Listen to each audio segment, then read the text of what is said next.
Halo semua, jumpa lagi dengan saya Hermas Effendi Prabowo di channel YouTube Warner Matic, satu-satunya channel YouTube yang membahas tentang transmisi otomatis, tentang mobil Matic. Banyak pertanyaan yang diajukan ke saya lewat WA, lewat telepon, maupun lewat datang langsung ke bengkel, dan mereka tanya gini, Pak Hermas, kalau saya mau flashing atau kuras atau ganti oli matic, berapa biayanya? Kalau saya mau sekalian ganti filter oli matic, berapa? Nah, ini saya pegang filter oli matic Avanza.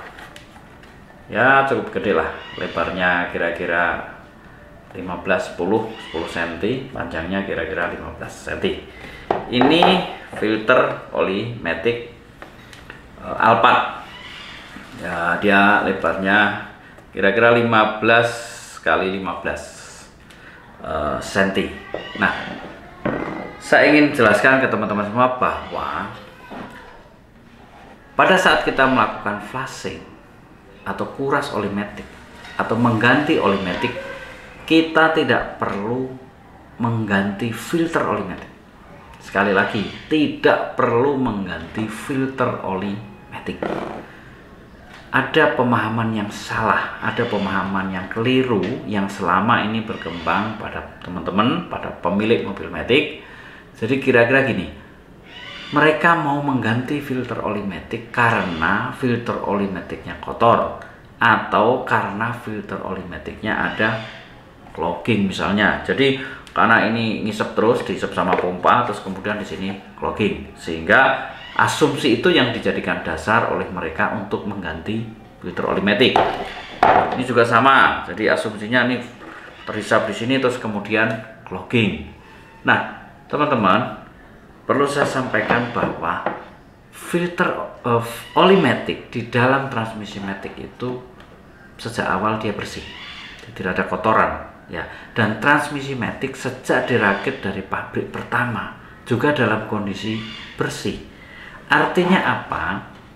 Artinya bahwa filter itu tidak mungkin dia mampet atau mengalami proses kotor yang berlebihan kalau si transmisi matic itu tidak mengalami masalah atau si transmisi matic itu tidak rusak.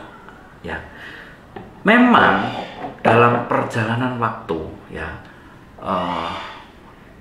torku bekerja, input shaft bekerja, drum clutch bekerja, brake band bekerja, multi disc clutch bekerja, ya, terus multi brake bekerja, output shaft bekerja, valve body bekerja.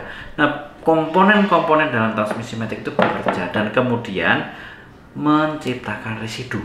Jadi ada kotoran pada saat komponen-komponen itu berputar atau bergesekan. Itu wajar, gitu ya, wajar karena memang muncul kotoran itu. Tetapi kotoran itu tidak banyak, jumlahnya tidak banyak, dan tidak akan bisa membuat filter oli matic itu menjadi mampet, gitu. Filter oli matic tidak menjadi mampet sekalipun terjadi proses gesekan pada clutch, pada multidisc, pada basing misalnya, pada band, ya. Kenapa? Karena minim sekali kotoran, dan kotorannya itu lembut sekali. Itu pun si kotoran itu sudah di-trap, sudah diperangkap oleh magnet yang ada di dasar bak oli matic itu. Jadi sehingga sangat kecil kemungkinan terjadi clogging atau mampet pada filter oli matic. Ini gede nih teman-teman, filter oli matic Avanza ini gede banget. Ini juga gede banget. Kalau teman-teman mau tahu filter oli maticnya Kia Visto yang awal tahun 2000-2004, ya, atau Picanto yang awal-awal, atau Atos yang awal-awal itu, yang tahun 2000-an itu, filter oli maticnya kecil sekali, hanya segini nih. Ya, segini nih, kecil sekali. Segini nih filter oli maticnya, yang hitam nih. Dan itu pun terbuat dari anyaman besi. Itu pun selama 20 tahun filter itu nggak mampet. Mampet-mampet itu ketika transmisi matic rusak. Jadi ketika transmisi matic rusak, ketika clutch itu selip, ya, ketika terjadi gesekan yang berlebihan antara bushing dengan input misalnya, baru kemudian timbul kotoran yang eksesif, timbul debris, timbul gesekan dari kampas plat, residu yang banyak yang bisa membuat si filter itu mampet. Artinya dalam kondisi transmisi matic itu bekerja normal, tidak akan bisa membuat transmisi itu, tidak akan bisa membuat filter oli matic itu mampet. Jadi jangan kebalik nih teman-teman memahaminya. Jadi bukan karena filter oli matic ini mampet kemudian transmisi itu rusak, tapi sebaliknya transmisi matic itu rusak dulu baru bikin filter ini mampet.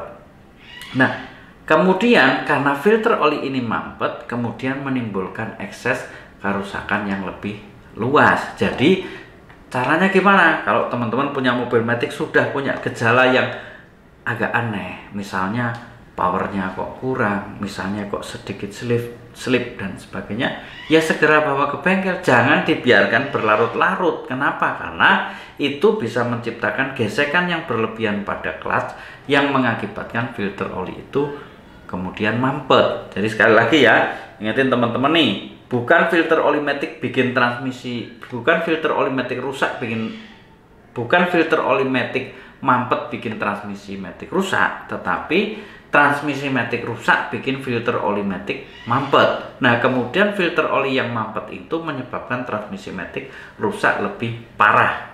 Nah, pemahamannya begitu. Jadi saya pikir, tapi boleh nggak kalau saya ganti filter oli matic pada saat flashing, kuras, atau ganti oli matic? Ya boleh aja gitu kan, wong itu mobil-mobil kamu gitu, boleh aja. Mau ganti setiap kali ganti filter, setiap kali ganti oli matic ganti filter boleh, setiap flashing ganti filter boleh saja, mau duit-duit kamu gitu kan, boleh. Tapi tidak berguna, tidak perlu, kecuali Anda banyak duit, Anda kaya, yang ada masalah. Anda tiap minggu ganti filter oli matic, tiap bulan ganti filter oli matic juga nggak apa-apa gitu. Nah, perlu teman-teman tahu bahwa sebaik apapun, sehalus apapun, sepandai apapun kita merawat transmisi matic, pasti akan rusak.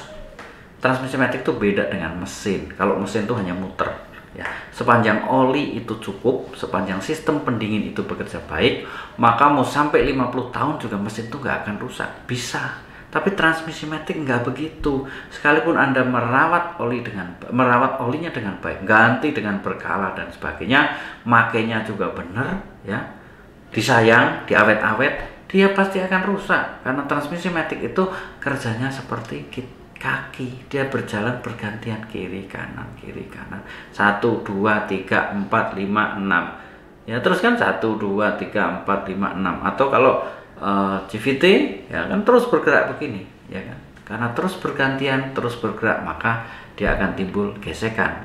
Karena itu pasti akan rusak, ada usia pakainya. Jadi buat teman-teman yang transmisi maticnya rusak, ya nggak usah sedih gitu ya, ya biasa aja gitu, memang waktunya rusak gitu ya, benerin aja gitu. Kalau nggak mau rusak ya nggak usah dipakai, taruh aja di rumah gitu, ya nggak akan rusak gitu kan. Selama dipakai ya rusak, sandal sepatu dipakai ya rusak gitu.